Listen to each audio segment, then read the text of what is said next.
So what do we have here? We have a Patek Philippe 5196.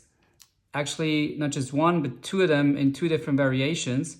And before we look at those watches in detail and maybe even compare them a little bit, something I haven't said before, if you like the content, maybe consider subscribing to the channel. It doesn't cost you anything. It's certainly not gonna earn me a cent, but still it's kind of nice to know that there's people out there who are regular viewers and appreciate the content. So if you like it, consider subscribing. So having said that, let's get right into it. We have two different variations, as I said. On the left, you have the 5196J, and on the right side, we have the 5196G. J, French, jaune for yellow. G, still French for gris, so gray. I guess the French, or rather the Swiss, call white gold gray gold. So we have a yellow gold version and a white gold version. And so there's also other variations of the watch. It also comes in a rose gold version. And there was also a platinum version of it, which however has a different dial. Not a simplistic dial like the one you see here, but one with Breguet numerals, a bit more decorated if you want to call it that. So not so simplistic. Not my cup of tea, but I'm not saying it's not a nice watch. So why am I even showing you these watches? Why do I think they're relevant, or why do I like them? A little bit of history lesson. So hard to believe nowadays, but in the 1930s, Patek was on the bridge of bankruptcy. And back then, the Stern family, they were dial manufacturers, and they were producing dials for various watch companies. And they actually took over Patek in the 1930s and turned the company around. And one of the first things that they did is they issued new watches, and they issued the first watch to ever have a reference number, which was reference 96 or 96. And that's basically the predecessor of this one right here. That's the watch that defined dress watches, basically the template, the blueprint for dress watches, and also had an impact on wristwatches in general due to its case shape and the Bauhaus principle that it followed. So very simplistic, form follows function sort of thing. So this was the first watch that Patek ever put out, and that had a reference number. Was released in 1932, rather small, I think 30 or 31 mil in diameter. And of course, it was in production, I think, until the 60s or 70s.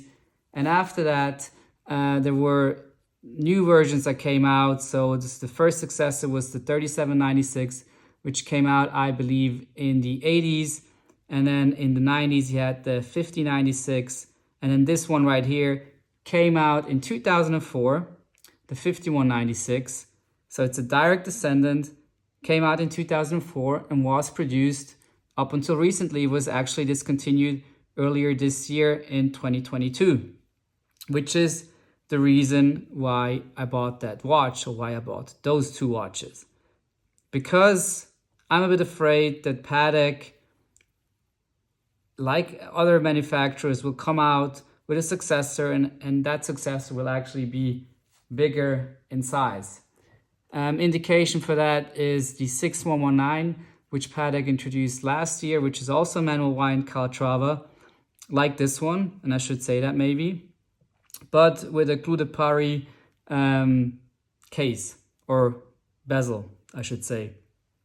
So going back to what I just said, this is a manual wind Calatrava, the ultimate dress watch. Now, I'm not going to go too much into detail how a dress watch should look like or what it should have, but many people believe it should be very simplistic. Many people believe it should come in precious metals and shouldn't have any additional complications, really just the time, and that's it. And so this is a manual wind time watch only. Is it perfect? Almost, I would say. Why is it maybe not perfect? And I'm just gonna take out the white gold version so you can look at them next to each other. So there's two reasons, and I hope you can see it, or a couple things that people critique. So the watch uses the 214 PS movement. PS for petite seconde, because of the small seconds register that you see above the 6 o'clock position. So the 215 PS movement is a rather small movement. I believe it's 21.5 millimeters in diameter, and is actually a movement that Patek used ever since, I believe, 1977. And they used that movement particularly in smaller watches.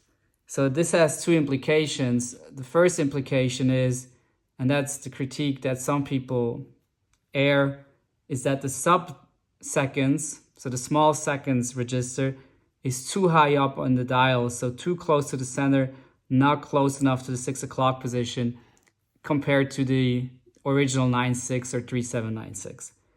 I see where they're coming from. To me personally, that doesn't bother me. Second thing, why I believe this watch is maybe not perfect, is again because that movement, because it's so small, it has an outer ring because it doesn't fill the case completely. And there are some people that say Patek was basically, slacking and they didn't go for perfection here. And this is also the reason why they were using a solid case back, because they were aware of that movement not, fitting the case properly. So they decided to hide it. Now, other people say again that that's not the case, because the 9.6 and even the 3796 had also a closed case back like this. So it's a snap back case back. The 5096 had a crystal, sapphire crystal case back, so you could see the movement. So this is the thing that I don't really like about the watch. But there's other people that also say, I don't need to see a movement on a simple Calatrava or on a simple manual wind Calatrava. So again, why did I buy this watch? Because I'm afraid that they will increase the size. And basically what they will likely do is use the same movement that they introduced in the 6119 last year, up the case size to 39 mil as well, so they can fit that movement. Maybe have a very slight facelift with regards to the dial, and that's it. In my book, in a perfect world, I would love for Patek to bring out a new movement, have a sapphire case back, but decrease the size to 35, 36 mil, or at least stay with 37 mil, because this watch actually also wears quite large. I don't have the lug-to-lug measurements in my head, but as you know, the dimensions, so the width across the case is just one indication. You really have to also look at the lug-to-lug dimensions. Also, bracelet width is 21 millimeters. So if you think of it, that's the same width as a modern day Submariner. And so why are there two watches? Well, when I looked at that watch, initially I found the white gold very, very beautiful. But then in my head I always said, the ultimate dress watch, the ultimate classic dress watch should probably come in yellow gold. And they're not easy to find, and so I couldn't find a yellow gold. The only thing that I could find was the white gold. The rose gold wasn't so hard, but I didn't like that one. So, I said, what? I'm going to get the white gold. If I come across a yellow gold as well, I can still then decide. And guess what? It happened. This is why we have two watches here. And it was kind of tough for me to decide, but certainly I would put the yellow gold on the black bracelet as well. A little bit of context. So the white gold and the rose gold have a silver dial. The yellow gold doesn't have a silver dial, doesn't have a white dial, but a so-called opaline dial, so something in between. And so I went back and forth, which one should I keep, which is the one to have. And honestly, I think number one, you should always buy what you like. So I prefer looks-wise this over the yellow gold one. That's number one. And number two, a lot of people say, or I initially also thought, a dress watch should be in yellow gold. There's other people that say it should be in precious metal, doesn't matter what type of metal. Ultimately, again, you buy a watch for yourself and for no one else. I'm going to stick with this one. I think it's the ultimate under the radar watch. So I'm super, super happy with this one. What else do I wanted to tell you? Well, it also doesn't have any complications, as I think an ultimate dress watch shouldn't have any complications. Yes, if you were living in the 60s and this was your everyday watch, maybe you wouldn't mind the date on it. But to me, I wouldn't call it a special occasion watch, but a more elegant watch. I wouldn't need the date. If you wanted that, there was the 5296, which was an automatic, which I really liked back a couple years back, I think. But yeah, so that's the story. Also, one more thing, why am I doing this? So I think the market obviously is crazy these days. If you look at those prices that mainly sports model are fetching. And if you go to the Patek boutique, up until recently at least, and you ask for a Nautilus or you ask for a Aquanaut, they told you, no, we don't have those, but we have plenty of other stuff. And many people were then, not really interested in the other stuff. But if you think about it, what is Patek actually known for? Patek is known for, I guess, two things. One, very simple dress watches, so that's the Calatrava. Or two, grand complications. They're not known for sports watches. And so to me, this is a little bit like walking into a Rolex boutique, asking for a Cellini, and the salespeople telling you, oh no, I'm sorry, we completely sold out of Cellinis. There's a 10-year wait list.